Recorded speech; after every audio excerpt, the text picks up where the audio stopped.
Жаңында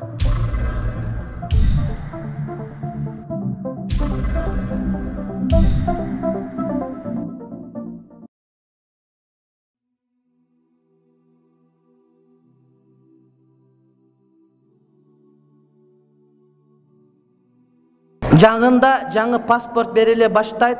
Улут деген графасын алып салышты. Сиздин көз карашыңыз. Эл көпчүлүгү каршы болгон, кийин зыян тийбейби?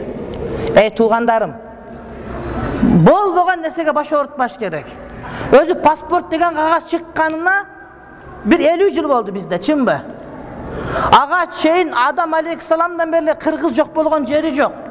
Сибирде жүрүптүр, кайра аяка барыптыр, кайра бияка барыптыр. Манастын деле паспорту болуптур, Семетейдики деле болуптур, Бакайдыкы деле болуптур.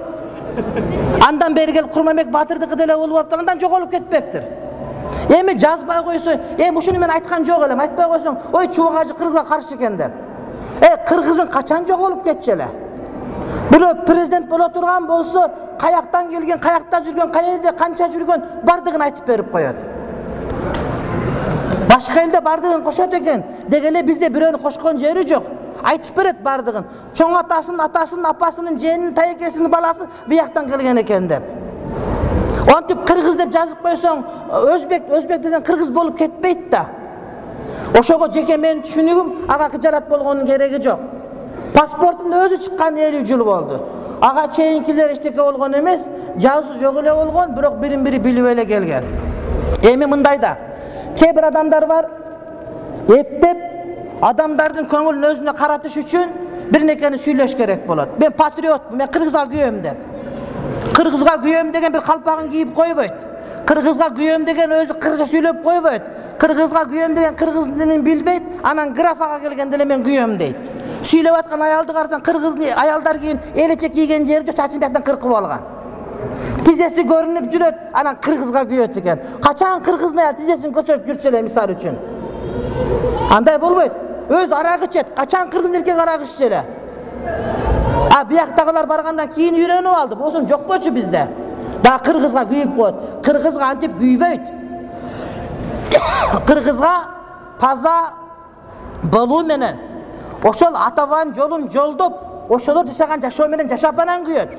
Бир кагаз менен күйүп, жарма патриот алар, жарма патриот деп коет. Чала патриот деп коет алардын бардыгын. Элди сезим менен ойнойт. Эптеп добуш алса мени кыйын экен деп айтса деп.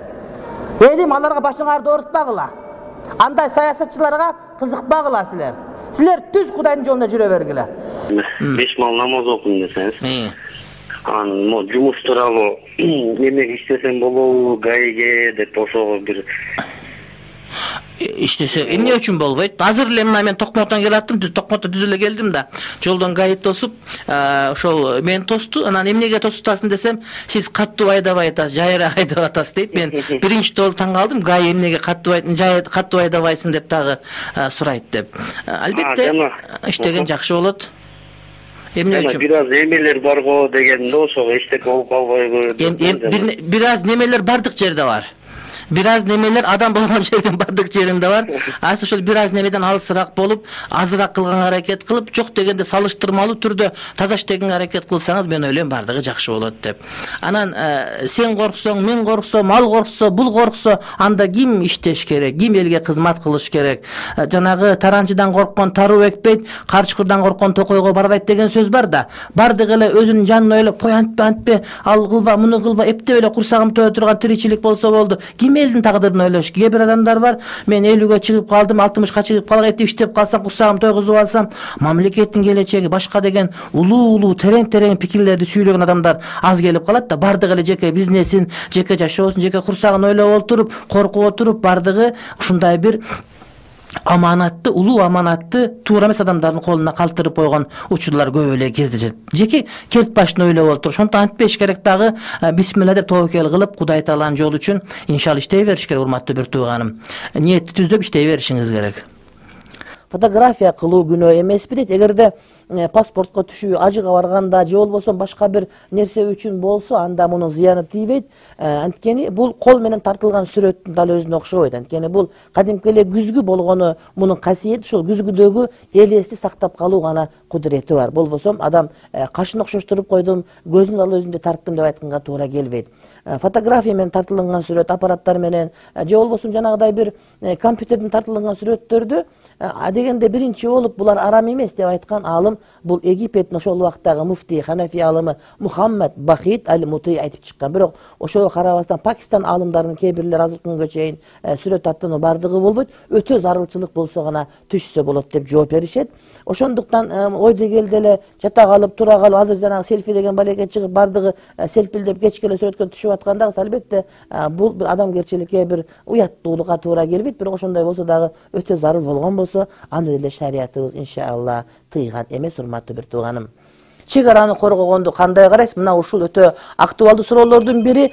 Чек араны коргоо бул биздин милдет, биздин мекенибиз. Анткени бизге ата бабалар таштап кеткен мекенди биз ошондой көздүн карегиндей сактап, башка кийинки өзүбүздүн урпактарга өткөрүп берүү биздин мойнубуздагы милдет, урматтуу бир туугандар. Аскерге баруу, колдон келишинче чек араны коргоону биз ыйык милдет катары билиш керек. Мурабата, ошол чек араны колдоо, чек араны коргоо деген маселе. Ошондуктан чек араны коргогонго колдон келген аракетти сөзсүз түрдө жумшашыбыз керек. Саламатсызбы дейт. Мен жумушта талыкпай иштейм. Акчам жугумду болбой жатат. Эмне кылсам болот? Үйлөнгөнүмө 3 жыл болду. 2 балам бар. Квартирада турам дейт. 3 жылда 2 балалуу болсоңор жакшы экен, урматтуу бир тууганым.